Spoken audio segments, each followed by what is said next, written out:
This is like the utmost luxury in the world of pho. All right, I'm gonna get ready for my $10 bite. Hey guys, it's Mike Chen here in Saigon. Now, before I came to Vietnam, I asked you guys to give me suggestions on food places I should try once I was here. And a lot of you suggested I go try the $100 banh mi and the $100 bowl of pho. Now, of course, banh mi and pho are a couple of things I look forward to the most when I got to Vietnam, and I had some great ones since I was here. A bowl of pho is usually around $3, banh mi is like $1, but $100 seems a bit much. Though I am curious to see what actually goes inside a bowl of $100 pho and what goes inside a sandwich that costs $100. So I am at Anan Saigon and we're gonna go try it out. All right, this is the place.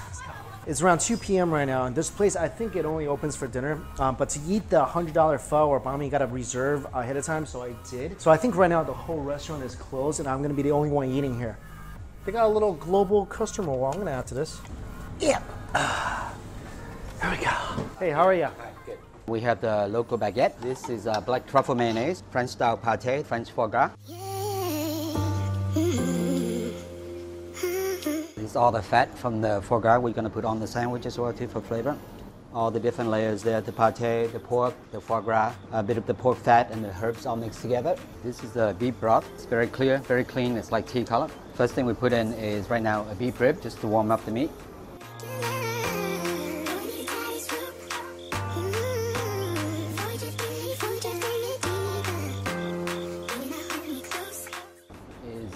Onsen egg with black truffle, a little bit of beef inside. This is a side dish for this bowl. Wow, look at this. This bowl of pho is not only hot, it's not only simmering, it's absolutely boiling. I mean, this is the degree you would expect a hot pot to be. It doesn't smell quite like what you think pho would smell like. It has a strong hint of star anise. A lot of different spices are in this. It smells a little herbally. I almost feel like if I just put my head inside the steam, that it'd be pretty therapeutic. This, of course, is no common bowl of pho. First of all, the bowl is not a common bowl. This is a stone bowl, and it's gonna retain a lot of the heat, and it has to be boiling because I got cuts of Australian Angus beef here that's covered in peppers and ginger, and the condiments are not common either. So I do have the hoisin and the sriracha, but also I have a little dish of truffle. The noodles, I've actually never had handmade pho noodles before, but these are handmade Hanoi pho noodles. And the chef tells me they only last one day. Finally, poached egg. Never had a poached egg before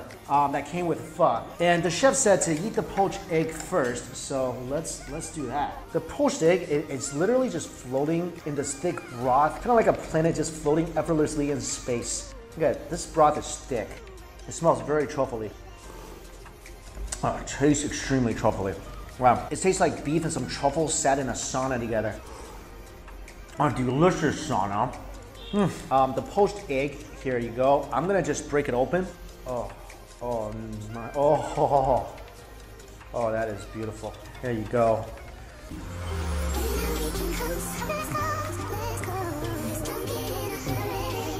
That might be the smoothest egg I've ever had. I mean, you guys seen this? You seen how delicate this egg is? Look at this. I'm slightly shaking the spoon. It's jiggling. I've never had egg in such a beautifully beefy broth before. There's also some organ meat inside, I think. Yep, some organs, some tendon. This broth is not simple, my friend. Oh, that's a fantastic start. Look at this broth. This is, I've never had bowl of pho before where the bowl is like 70–80% meat. Oh, yeah. This is, oh my God. I'm barely able to lift this out. This is beef belly. Look at that. If I put a little more pressure on it, you see this? It's just so ridiculously tender. There's beef balls, here's the piece of the tongue, and this, look at this. This is a massive piece of beef ribs. The meat has overtaken the bowl of pho. And guys, that's the way I like it. All right, so before this cools down, let me put some of the Australian Angus in there. This is gonna work on your chopstick skills right here because, oh, it's so delicate even before it's boiled. Look at this thing, it's just falling apart already. It is about to go on the most delicious swim of its life. In just a few seconds. I put this in for about 4 seconds. Oh, that's done. Oh. Whoa. Yeah. That did really good things to my tongue right there.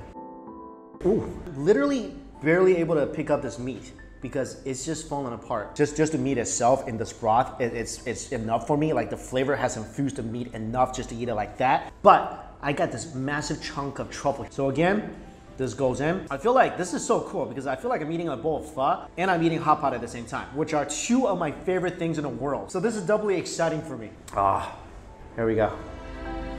Wow. Yeah. How do you not love just the most tender meat cooked slightly in such an aromatic broth and then made friends with some truffle? How do you not love that? I don't know. This broth, usually pho, it doesn't come with like that many different types of like cuts of beef, but this has 7 cuts of beef in here, and I just want to drink some of that heavenly beefy elixir. Oh, it's boiling hot. This, you know what this reminds me of? This reminds me of that bowl of beef noodle soup I had in Taiwan, where the beef flavor is just so incredibly strong and so present. By far, this is the beefiest bowl of pho.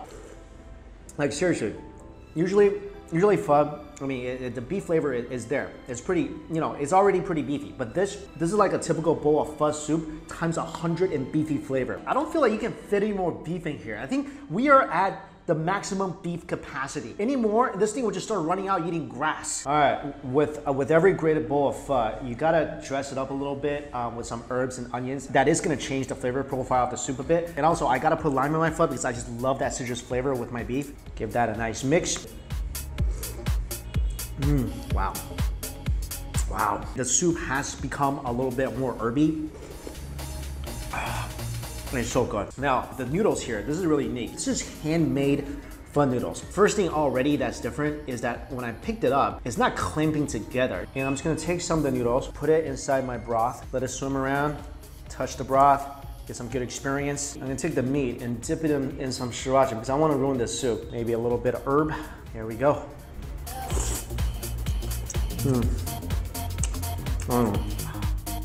That beef ball, I think it's got a huge amount of beef flavor in there. I've been waiting to try a piece of the beef belly. A little sriracha, a little truffle. How about that? Why not? I never had truffle flavor and sriracha flavor in the same bite before. Oh my good God. Look at this thing. This thing must have just watched a Disney movie because it is all sorts of falling apart.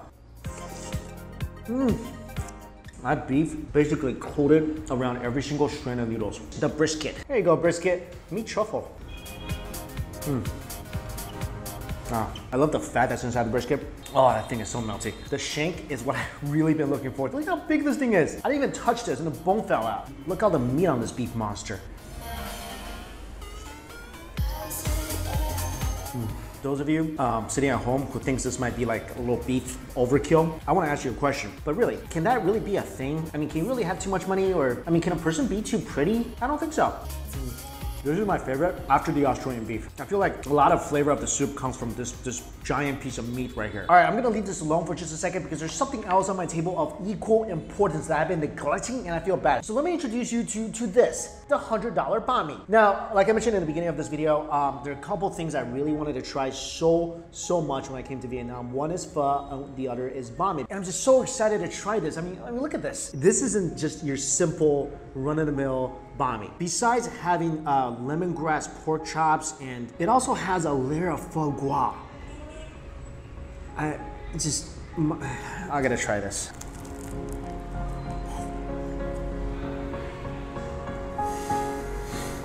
Wow, there's truffle in here as well. The pork,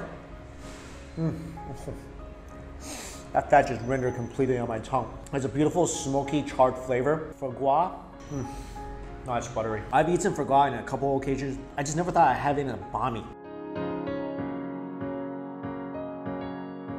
This thing still retains a lot of the characteristics of a traditional banh mi. The bread, crispy on the outside, tender on the inside. The crunchy sweet vegetables, big pieces of pork. But this one is just so much more smoky and buttery. Also, huge truffle flavors here. And there's a couple of different dipping sauces that comes with this. One of them is caviar, which I don't really eat much of because I'm not that fancy of a guy. And also, the only eggs I really like comes from chickens. And then some more black truffle sauce. So I'm gonna take some of the caviar because, you know, it's here. Let's try it. Put it on my banh mi. Words I thought I would never say in my life.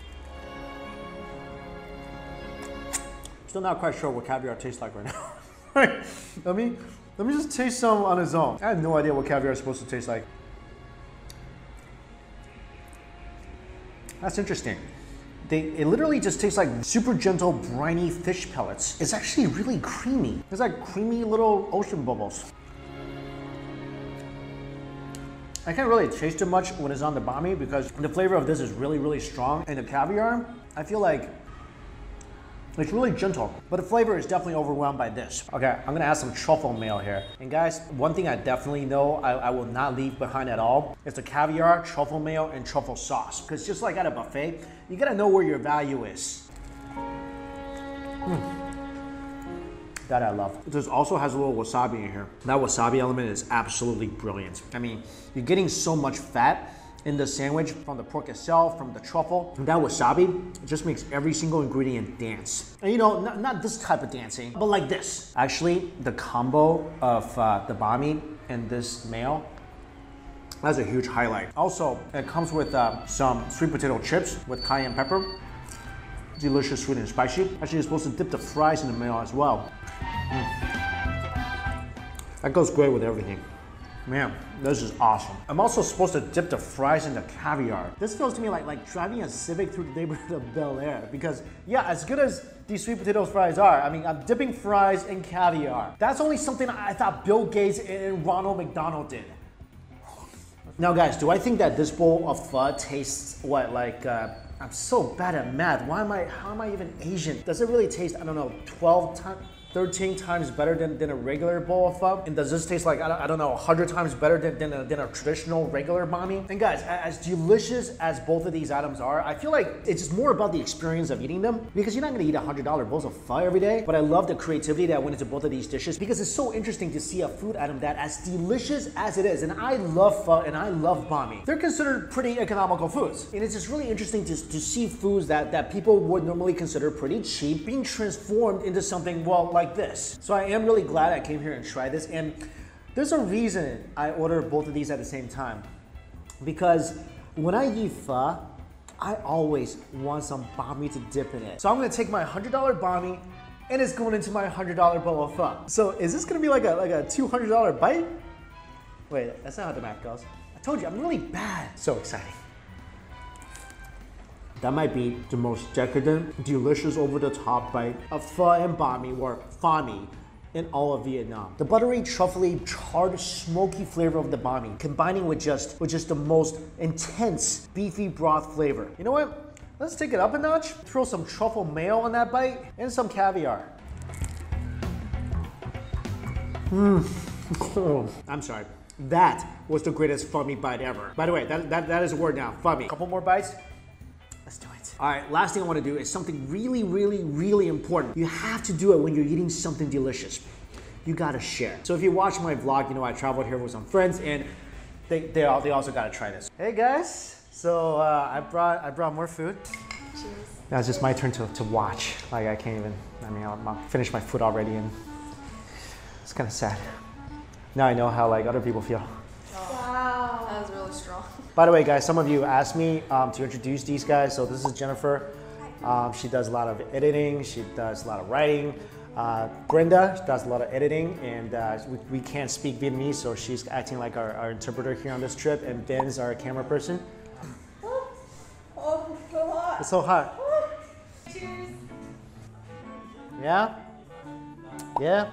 And this is definitely one of the funnest eating experiences I had in Saigon, and as you can see, it's pretty good. Anyway, thank you for watching, and until we all eat again, I'll see you later. Thank you so much for making my stomach feel the happiest it's been feeling for a while. It's what I do, is my pleasure. So, well, I gotta ask a couple things. All right, so I just had, that was like an experience. You know, that wasn't just food, it's more like an experience. Yeah. How'd you come up with that? well, you know, I think when you think of Vietnamese cuisine, there are two things that people think of: pho and bánh mì. Yes. It's like these are the national dishes and associated with Vietnamese cuisine, and we wanted to do something that was special, unique, and different for people to, as an experience. And what a crazier way to do it, to take something that you can buy on the street out here for $1, basically about 20,000 dong, and we basically increase it by 100 times to $100. So it's a bit of a crazy idea to do, but it's something that it was a challenge that we wanted to take on, just a bit of fun for us to do in the kitchen and just to create something that's it's an interesting experience for people. Yeah, it's pretty incredible. So, what is next? What is after a banh mi and a pho? Well, you know, one of the interesting things we do at Anan Saigon here, and we open now for about 6 months, it's we want people to really see Vietnamese cuisine. Number one, not just being cheap, but it's something quality, and also up to the level of, let's say, French or Japanese. So the second thing is we didn't want people to really think it's only about pho and bánh mì. So that's why when we come to the restaurant here, it's actually pho and bánh mì is not anywhere on the menu. So when you think about the Vietnamese cuisine itself, what would be the third dish that people would? Well, top of my head, I'm thinking like either like spring roll or, I mean, I'm just being very stereotypical here. Right, yes. Number 3, 4, 5, they're kind of like, could be bún bò Huế. Some people from the north, they think it's bún riêu or something like, which is a crab soup. But I think the spring roll is probably the third one. So we're going to tackle this one next. So what we've been playing with now, we've taken a whole lobster, like basically 1 kilogram of lobster. And then as a side dish with the head, we're going to split into 2. All the good stuff inside, we're going to grill this, serve this as a side dish. So you can expect this to come up at some time soon. Well, it's I'm already full, but I was salivating the way you're describing that. I cannot wait to come back and try. Well, thank you for coming, and we're happy to have you. Yeah, definitely. So, when you launch the lobster spring rolls, you know I'm going to be back for that. That sounds really exciting for me. And yes, lobster and butter, they're like the closest friends. Yeah. But thank you again so much. Thank you guys so much for watching. Until we eat again. You're welcome. See you later.